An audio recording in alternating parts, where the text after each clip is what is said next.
ኒቆዲሞስ ማለት ምን ማለት ነው ለሚለው ወይም ደግሞ ኒቆዲሞስ ማን ነው ማለት ከፈሪሳውያን ወገን የሆነ የአይሁድ አለቃ የሆነ መምህር ነው። በስመ አብ ወወልድ ወመንፈስ ቅዱስ አሐዱ አምላክ አሜን። የተወደዳችሁ የእግዚአብሔር ቤተሰቦች፣ የድንግል ማርያም የአስራት ያደራ ልጆች፣ የቅዱሳን ወዳጆች፣ በዓለም ዙሪያ ያላችሁ ውድ ኦርቶዶክሳውያን የምስለ ቅዱሳን ሚዲያ ተከታዮቻችን እንደምን ከረማችሁ? እግዚአብሔር ይመስገን እኛ ደህና ነን። እግዚአብሔር ቢወድና ቢፈቅድ ዛሬ ሰባተኛው ሳምንትን ምክንያት በማድረግ አንዳንድ ትምህርቶችን እንማማራለን ማለት ነው።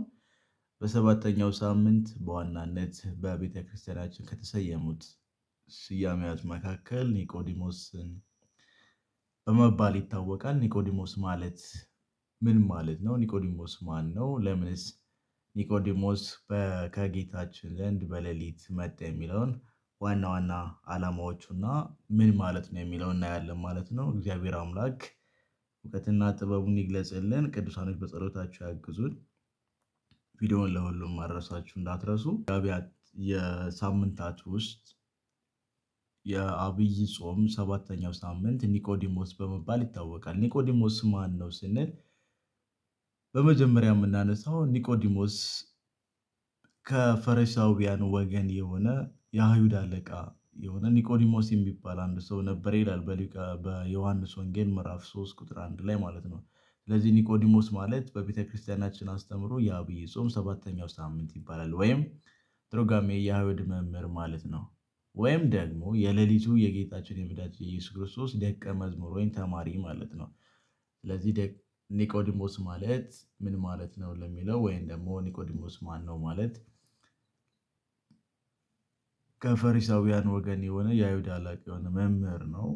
ማታ ሌሊት የመጣ ከጌታችን ከመድኃኒታችን ከኢየሱስ ክርስቶስ እግር ስር ቁጭ ብሎ ይማር የነበር ሰው ነው።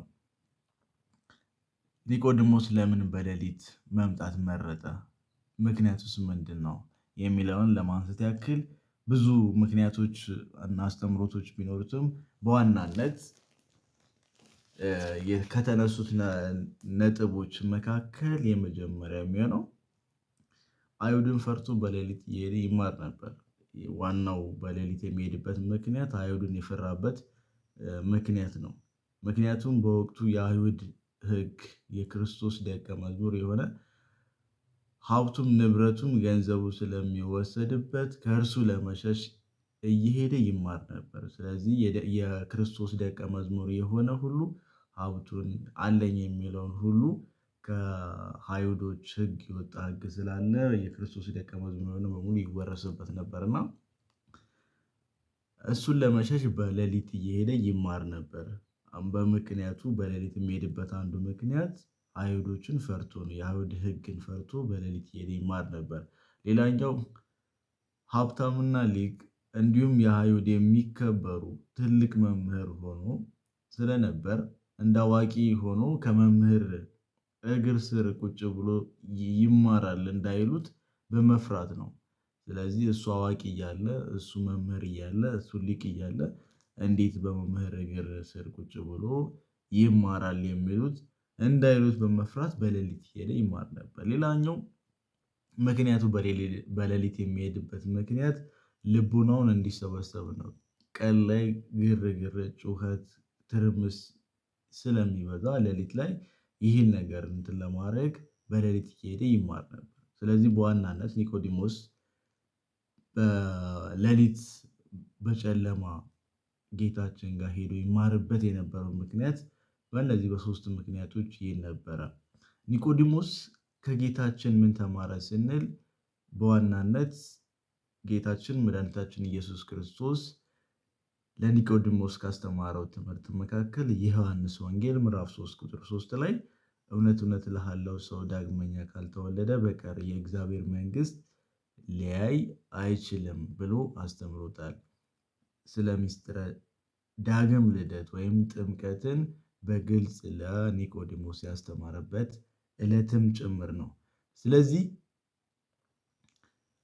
በዚህኛው የኒቆዲሞስ ትምህርት ለእኛ ምን ለማስተላለፍ ይሞክረዋል ወይም ደግሞ ለእኛ መልእክት ምንድን ነው ጥሎልን የሚሄደው ስንል ዛሬም እንደ ኒቆዲሞስ በስልጣን በእውቀት ወይም በሀብት ማማ ላይ ያለን ብዙዎች እንሆን ይሆናል አለን። ብዙዎቻችን እነዚህ ነገሮች ገጥመዋል። ነገር ግን እውነተኛ ሰላም የሚገኘው በትህትና ነው። በትህትና እንደ ኒቆዲሞስ አላውቅም አስተምረኝ ብሎ ራስን ዝቅ ማድረግ ሲቻል ነው።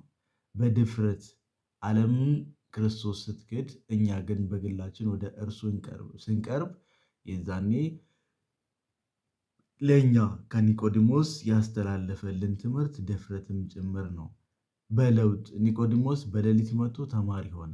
በኋላ ግን በቀትር ጌታን በመስቀል ላይ ሆኖ በግልጽ ያገለግል የነበረ ሐዋርያ ነው። ስለዚህ የኒቆዲሞስ ትምህርት የሚያስተምረን እግዚአብሔርን ለመፈለግ ዘግቻለሁ የሚባል ነገር እንደሌለ ነው። የቱንም ያህል በኃጢአት ወይም በድንቁርና ሌሊት ውስጥ ብንሆን የሕይወት ብርሃን የሆነው ጌታ እኛን ለመቀበል ሁሌም ዝግጁ ነው። ስለዚህ ኒቆዲሞስ እያለን ስናከብር በዋናነት የሰው ልጅ ዳግም በመንፈስ ቅዱስ በጥምቀተ ልደት ካልተወለደ የእግዚአብሔርን መንግስት እንደማይ ለኒቆዲሞስ ጌታችን መድኃኒታችን ኢየሱስ ክርስቶስ በዋናነት ያስተማረበት ነው። ኒቆዲሞስ ለምንድን ነው በሌሊት እየመጣ የሚማረው የሚለው ለሶስት ምክንያቶች ብለን አይተናል ማለት ነው። ኒቆዲሞስ ማለት ደግሞ በቤተክርስቲያናችን አስተምሮ የአይሁድ ወይም ከፈሪሳውያን ወገን የሆነ የአይሁድ ሊቀ መምህር የሆነ የአስተማሪና መሪ ነበር። በወቅቱ ታዋቂና ታላቅ ሀብታም የነበር የፈሪሳውያን ወገን ነበረ። ስለዚህ በአብይ ጾም 7ኛው ሳምንት የኛም ኒቆዲሞስ በመባል ይታወቃል ማለት ነው። ስላስተማረን የገሰጸን የመከረን የእሱ ክብርና ምስጋና ለእሱ ይድረሰው። ስብሐት ለእግዚአብሔር ወለወላዲቱ ድንግል ወለመስቀሉ ክቡር። ይቆየን። አሜን።